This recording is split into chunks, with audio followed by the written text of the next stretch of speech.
ঠাকুর, মা, স্বামীজির শ্রীচরণে ভক্তিপূর্ণ প্রণাম জানিয়ে আজকের নিবেদন যুগপ্রবর্তক বিবেকানন্দ, স্বামী অপূর্বানন্দ।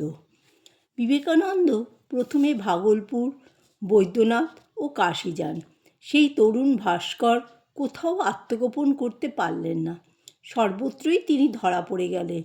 যে এক মুহূর্তের জন্য তার সঙ্গে কথা বলেছে, সেই তার ভিতর মহাশক্তির পরিচয় পেয়ে মুগ্ধ হয়েছে। তিনি ছিন্নবাস পরিহিত, মুণ্ডিত মস্তক, শ্রবণমাত্র ছিলেন না, তিনি ছিলেন ভস্মাচ্ছাদিত বহ্নি। যে প্রতিভার অনল তার চোখে জ্বলত, তা তিনি কিছুতেই গোপন করতে পারতেন না। কাশীতে প্রমোদাদাস মিত্র মহাশয় সাদরে স্বামীজিকে গ্রহণ করলেন। পাণ্ডিত্য, শাস্ত্রজ্ঞান ও পদমর্যাদায় তিনি সমগ্র উত্তরপ্রদেশে একজন শ্রেষ্ঠ ব্যক্তি। প্রমোদাবাবুর সঙ্গে শাস্ত্রীয় আলাপে স্বামীজি বিশেষ আনন্দিত হলেন।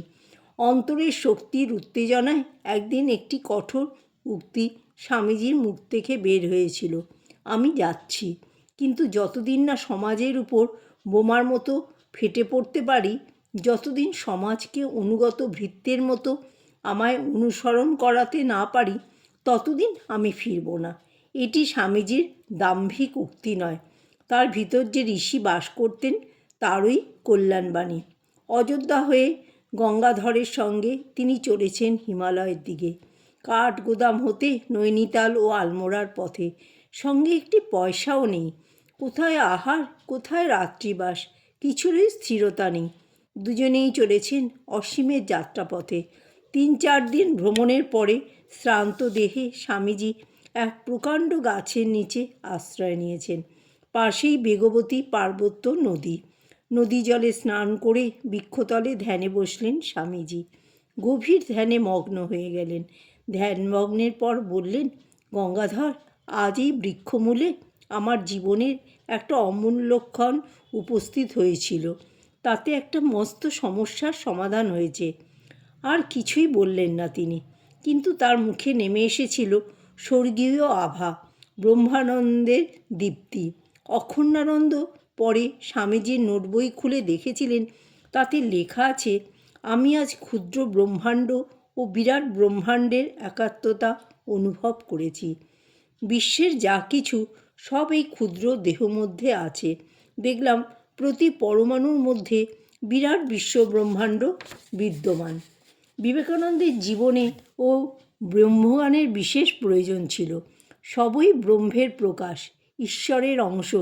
এই অনুভূতিতে প্রতিষ্ঠিত হয়েই তিনি বিশ্বের অগণিত নরনারীর সেবা করেছিলেন শিবজ্ঞানে, এবং বলতে পেরেছিলেন, বহুরূপে সম্মুখে তোমার ছাড়ি কোথা খুঁজিছ ঈশ্বর, জীবে প্রেম করে যেই জন সেই জন সেবিছে ঈশ্বর।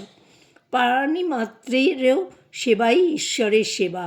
তার ব্রহ্মদৃষ্টি শুধু মানুষের সীমাবদ্ধ ছিল না, তার করুণা ছিল সকল জীবের প্রতি। তাই তিনি জীবে প্রেমের মন্ত্র শুনিয়েছিলেন। আলমোড়ার পথে এক স্থানে তিনি ক্ষুধা তৃষ্ণায় মূর্ছিত হয়ে পথের ধারে পড়ে গেলেন। অখণ্ডানন্দ ভীত ও নিরুপায়। তিনি ছুটে গেলেন জলের সন্ধানে। দৈবক্রমে একজন মুসলমান ফকির ওই পথে যাচ্ছিলেন। স্বামীজির মূর্ছার কারণ জানতে পেরে তিনি নিকটস্থ কবরস্থান তার পর্ণকুটির থেকে তাড়াতাড়ি একটি শশা এনে তাকে খেতে দিলেন। তাতেই সেদিন স্বামীজির প্রাণরক্ষা হয়েছিল। ওই ঘটনার উল্লেখ করে তিনি বলেছিলেন, লোকটি বাস্তবিকই সেদিন আমার প্রাণ বাঁচিয়েছিল। ক্ষুধায় এতটা কাতর আর কখনো হয়নি। হিমালয় ভ্রমণের প্রথম অংশটি তিনি খুবই উপভোগ করেছিলেন। দীর্ঘ পথশ্রম ও অনাহারের মধ্যেও চির তুষারমণ্ডিত অভ্রভেদী হিমালয়ের শান্ত ভাবগাম্ভীর্য তার প্রাণে অপূর্ব আনন্দ ও শান্তি দিত। আলমোড়ার সব কিছুই জানা ছিল অখণ্ডানন্দের। অন্মাদত্তের বাগানবাটিতে সাধু সন্তদের জন্য দরাজ ব্যবস্থা। দুজনেই গিয়ে উঠলেন সেখানে। শারদানন্দ ও কৃপানন্দ আগে থেকেই আলমোড়ায় ছিলেন। খবর পেয়ে তারাও এসে জুটলেন। বদ্রিশা ঢুলঘরিয়া আলমোড়ার একজন বিশিষ্ট লোক। কয়েক বৎসর পূর্বে স্বামী শিবানন্দের সঙ্গে তার প্রথম আলাপ পরিচয় হয়। তিনি শ্রীরামকৃষ্ণের প্রতি বিশেষ শ্রদ্ধাসম্পন্ন ছিলেন। স্বামীজির আগমন বার্তা শুনেই তাকে বাড়িতে নিয়ে যাবার জন্য এলেন। শারদানন্দ ও কৃপানন্দও তার বাড়িতে থেকেই ভজন সাধন করেছিলেন। স্বামীজিকেও যেতে হলো সেখানে। চারজন গুরুভ্রাতা একত্রে সাধন, ভজন ও শাস্ত্র আলোচনায় কিছুদিন বেশ আনন্দে আছেন।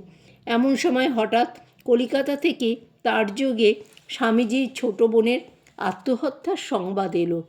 বানবিদ্ধ পক্ষীর মতো তিনি যন্ত্রণায় ছটফট করতে লাগলেন। পরে চিঠিতে বোনের শোচনীয় মৃত্যুর বিস্তারিত খবর পেয়ে স্বামীজির দুঃখের আর অবধি ছিল না। তিনি আর স্থির থাকতে পারলেন না। ছোট বোনের মৃত্যু বলে নয়, তার জীবনটি হিন্দু সমাজের হৃদয়হীনতার বেদিমূলে অকালে বলি প্রদত্ত হয়েছিল। ভগ্নীর শোকাবহ মৃত্যুর বিষয় চিন্তা করতেই তার মন বিদ্রোহী হয়ে উঠল হিন্দু সমাজের প্রতি। মনে পড়ল হিন্দু রমণীদের দুর্ভাগ্যের কথা। আহা, কত অসহায় তারা! সকল অধিকার হতে বঞ্চিত, নিপীড়িত, দলিত। তাদের জীবনে কোনো উচ্চাকাঙ্ক্ষা নেই, শুধু সন্তান পোষণের যন্ত্রমাত্র। সঙ্গে সঙ্গে দরিদ্র, পদদলিত, তথাকথিত নিম্ন শ্রেণীর দুর্দশার যে ছবি তিনি দেখেছেন ভ্রমণের সময়, সেই দৃশ্যগুলিও উকি মারল তার মনের মধ্যে। আরও শত রকমের সমস্যাও জাগল তার মনে। তিনি যেন উন্মত্ত হয়ে গেলেন। নির্লিপ্ত দ্রষ্টার মতো দেখা তার স্বভাব বিরুদ্ধ। তিনি প্রতিকার চিন্তা করতে লাগলেন।